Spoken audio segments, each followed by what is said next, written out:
Hey y'all, hey, we are back for another review of Sisters. We're on season 8, episode 5, entitled Wounded Arrows.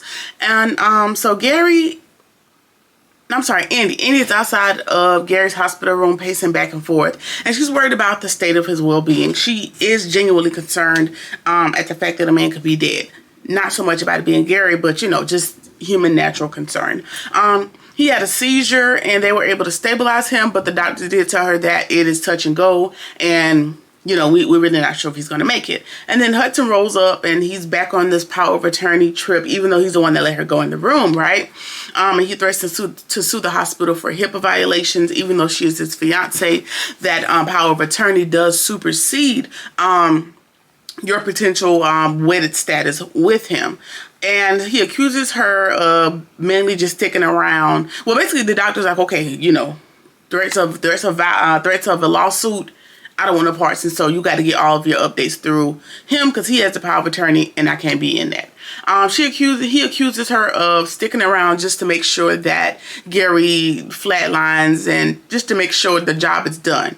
And then Andy, you know, puts on a great loud show like, hey, I don't care about your power of attorney. You're going to let me see my fiance, like, you know, playing it up. But Hudson is aware that Robin is her attorney and that he has educated her on how she needs to behave. Again, he told her last episode that he has been following her for a while, so he may well have just seen Robin coming out of her apartment or whatever, or could have made a reasonable deduction. Anyway, he's even more mad because Robin was able to step in for her, and he's really mad that these men are willing to do all this stuff for Andy, and they're flocking to her, and he basically calls them basically like flies to crap.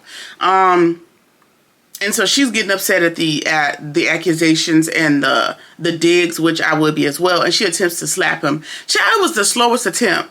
It was very horribly executed. Like, you could tell where, you know, in production when she stopped her hand and he grabbed it, like, it was not a smooth transition, to say the least. Either way, she stops the slap, and he tells her, like, hey, you better get out of here before shit get real serious. So that's the end of that part of the fiasco.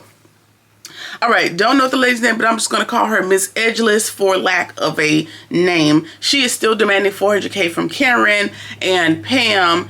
And Karen drags Pam to the back to basically force her out, like, hey, we in this situation. Both of my businesses are at stake because of your, you know, you being improperly prepared and you not vetting the ingredients and things that are in your products. And Pam reminds her, like, hey, like, you not going to squirm from up under this. We in this together. Remember, partner? You wanted partnership. So this is where we are, and this is what we have to deal with. So this is what we're going to be going through for the duration of the episode. Miss Willis, she goes to see Hayden at his office. They have a little bit of business to discuss. She reminds him that backing Andy so basically she brought all of her business to the firm off of the strength of what Andy was able to do for her in the divorce. And she also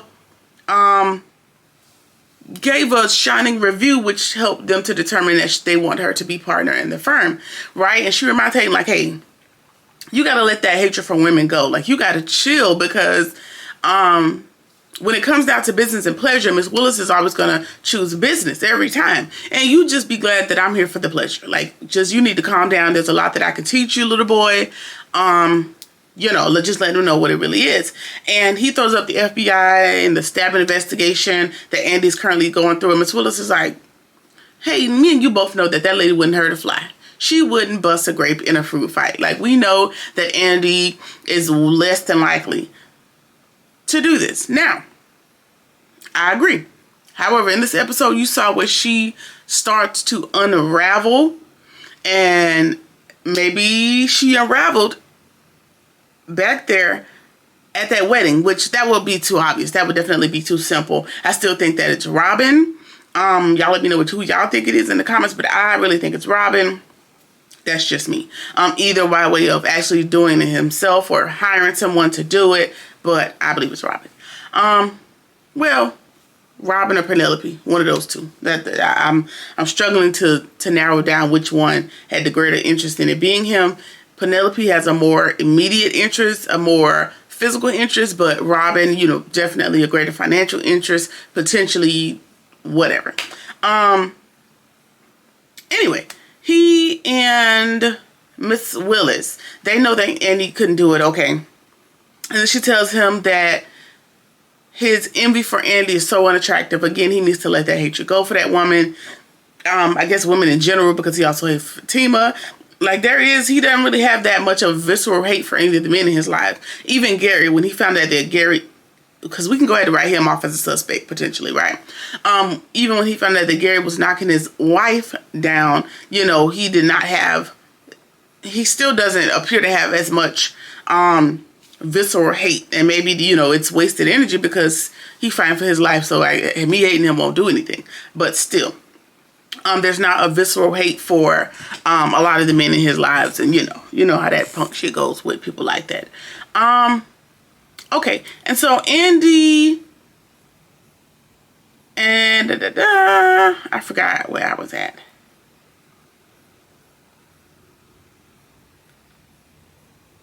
Okay, and so we thought Miss Willis was there to kind of get a little, you know, a little red light special from Hayden, and that is not really the case. Now, he may well, you know, scratch that itch for her, but she's also there for him to look over a business proposal for her in Andy's absence. It is for a beauty salon startup, and of course that is Pam and Karen. We learned that in the last season.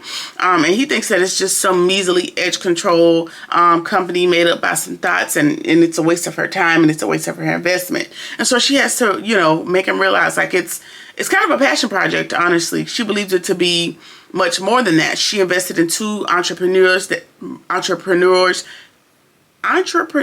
don't know why I can't say that word, that have the same drive and ambition, much like herself, and that could propel them into where she ended up a billionaire with all of these grand things that she built, you know, from the ground up, much like Karen and Pam. And then she tells Hayden that, hey, like, you giving a whole lot of back talk, a whole lot of lip, but you need to be thanking me because you still have a job to sit in while Andy is out. And he's like, well, what are you talking about? And he was like, and she was like, do you really think that Robin thought so shiningly of you to keep you on staff even in Andy's absence? And so that might lead a little bit of credence to Robin's story that he's on Andy's side. Maybe. I don't know where that fits in at. Either way, so Miss Willis talked to Robin to keep Hayden where he is. Now, strategically, I don't know what that benefit is, because he is of no benefit to the company, because let's keep in mind, Robin and Andy are not the only lawyers on staff. Now, let's just go ahead and assume that they're maybe the more sought after, the more highly educated, but there's still partners there. One or two other partners still there at the firm. Robin's still there. So there's still people that could execute the job. We could have introduced a new character by way of being a lawyer that's going to sit in the meantime. There were lots of things that could be put in place to eliminate Hayden in this aspect, but Robin decided it was a good idea, and Miss Willis decided she put in, I won't say a good word, but she put in a word for him. So, yeah. All right, meanwhile, Miss Edgerlis has created a protest. They're in the lobby, and they're screaming to the top of their lungs. They are protesting, and Pam really just wants to, you know, come to blows about it. And Cameron is like, in front of all these people, she's live, all these cameras, that's not the wise idea. And she was like, okay, well, that's all I can come up with. You the brains of this operation. What do you think? And she was like, we got to think of something. And then Pam was like, well, I don't really care about your live or whatever. I don't care if you sue me, because our homegirl is Andy Barnes, one of the top lawyers, you know, on the side of the Mason-Dixon. And Cameron is looking like, our best friend. She was like, yeah, girl, I'm a pseudo adoptee to the girl group. I'm over here. I'm part of the sister circle, you know, by proxy. So let me talk my crap. And so Karen's like, okay, girl, like, just figure out something. We got to figure out something. All right. So we see Andy, and she is having a full-on mental breakdown. And I do not blame her, not one bit, because, child, I would have been in a padded room or a padded cell. Those would have very well been my two options. However, knowing me, wouldn't have gotten that far, because it's way too much.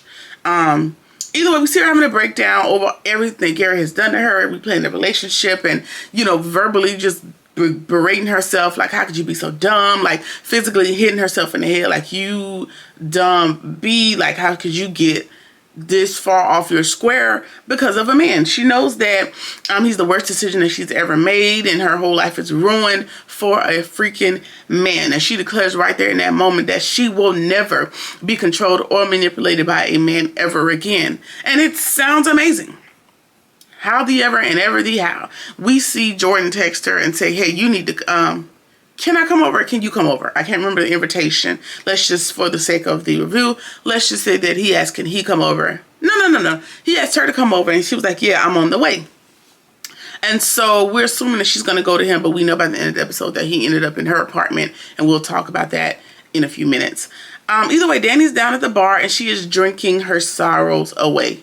And Sabrina rushed out of work to go see about her, because if you know your friends enough, you know, like, girl, you are binge drinking. Something is really going on. So I need to go physically put eyes on you, be near you, kind of figure out what is going on.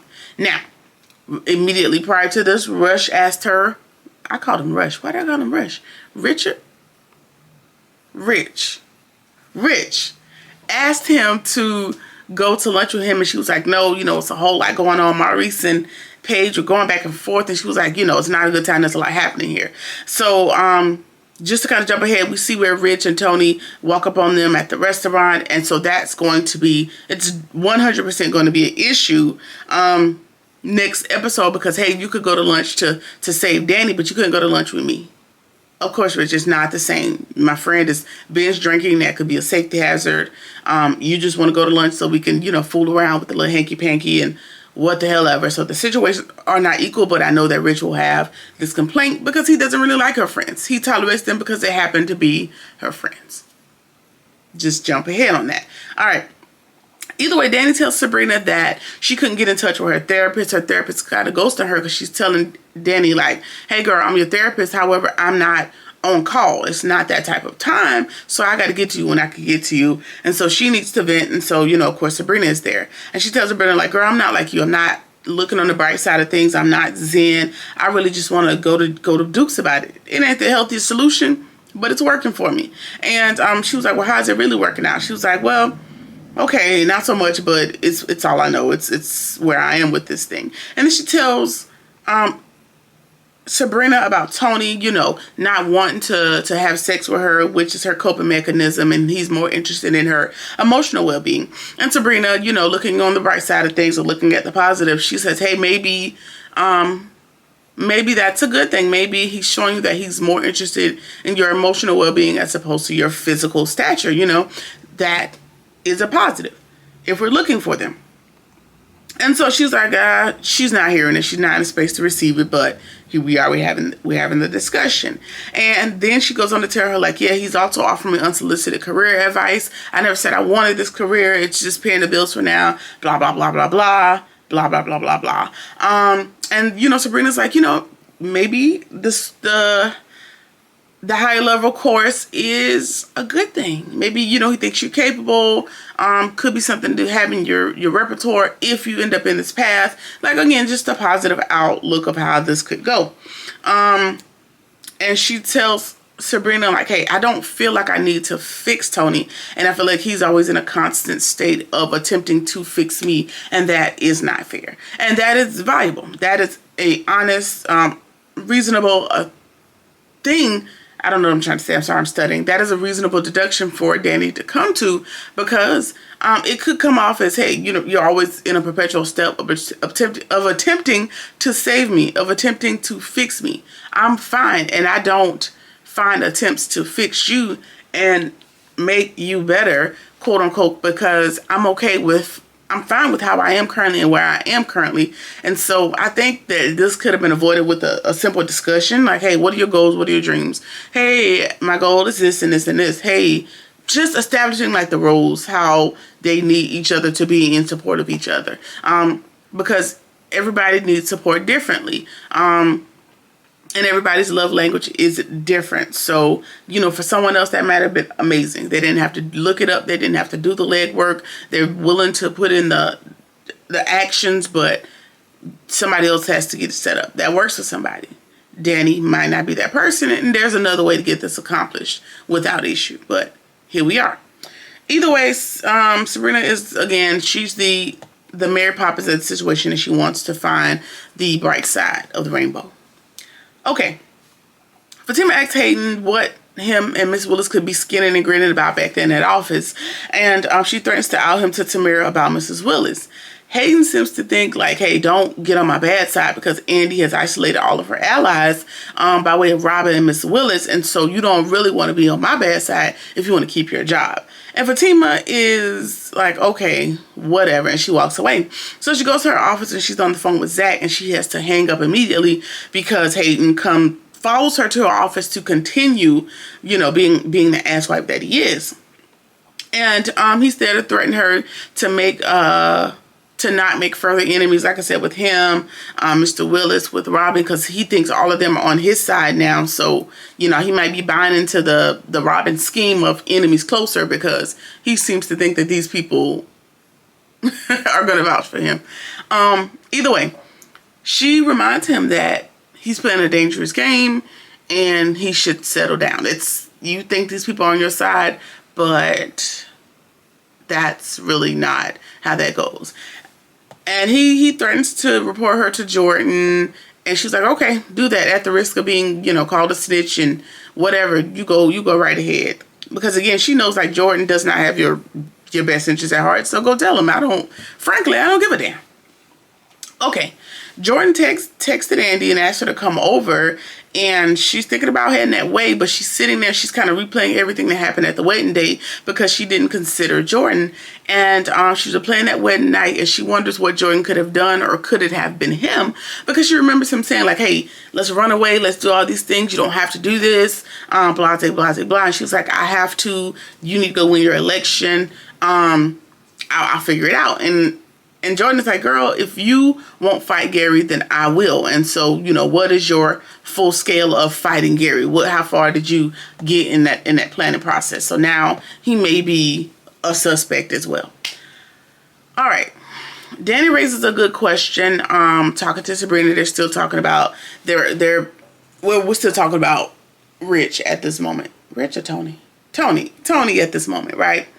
And she's like, listen, when a woman tries to help, or when a woman insists on helping a man, it's very easily perceived as being controlling or, worrisome and nagging and all these other things that we're accused of, right? But however, when it's men, it's praised and, oh, he cares about you and, he's just being helpful.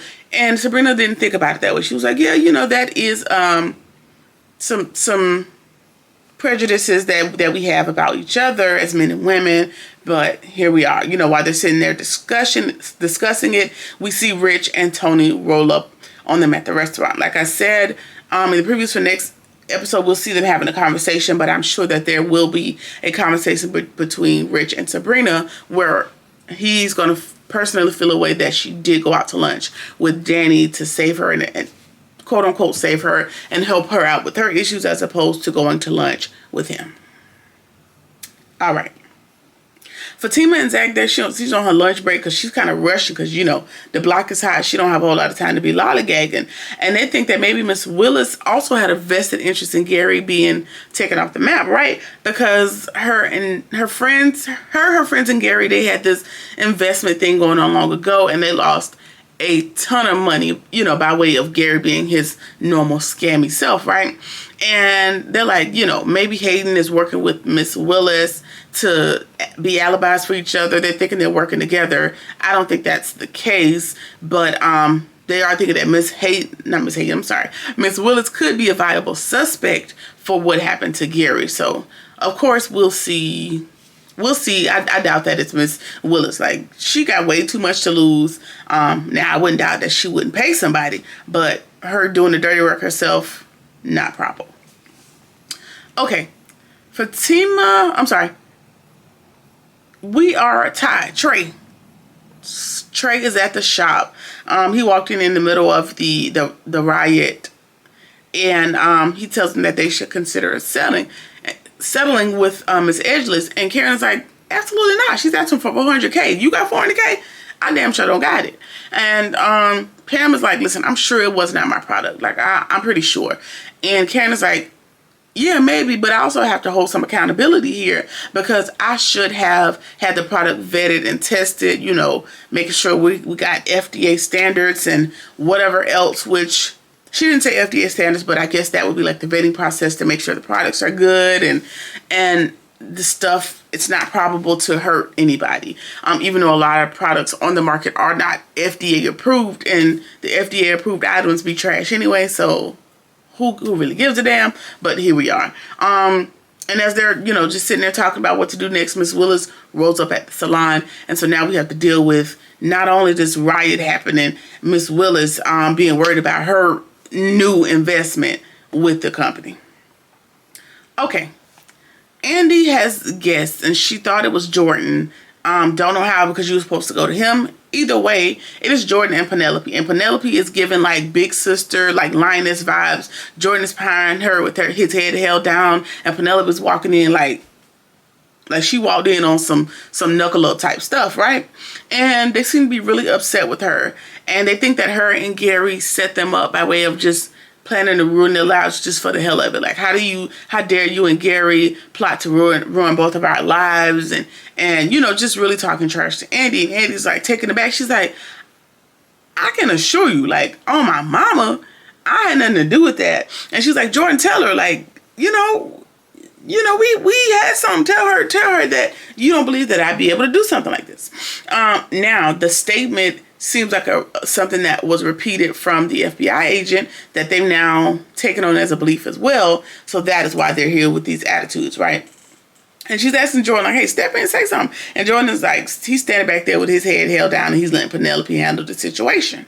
And then Penelope reaches back to Texas, and she slaps the fire out of Andy. And that is how the episode ends. Now on one of the previews, we do see, you know, the investigation begins. We see that as a prediction for next episode. So I thought the investigation had begun. Like when we showed up in episode 1, they were being questioned.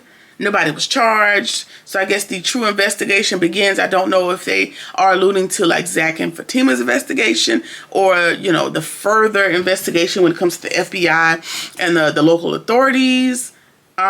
It said begins, so begins really threw me off. Or is Gary going to perish and we now need to not investigate an attempted homicide but an actual homicide? We'll see what happens. Either way, that's been season 8, episode 5. What do y'all think about the episode? Who do y'all think did it? Let me know in the comments. Either way, like, comment, share, subscribe, or whatever it is that you feel like doing. And I'll see you in the next one. Peace.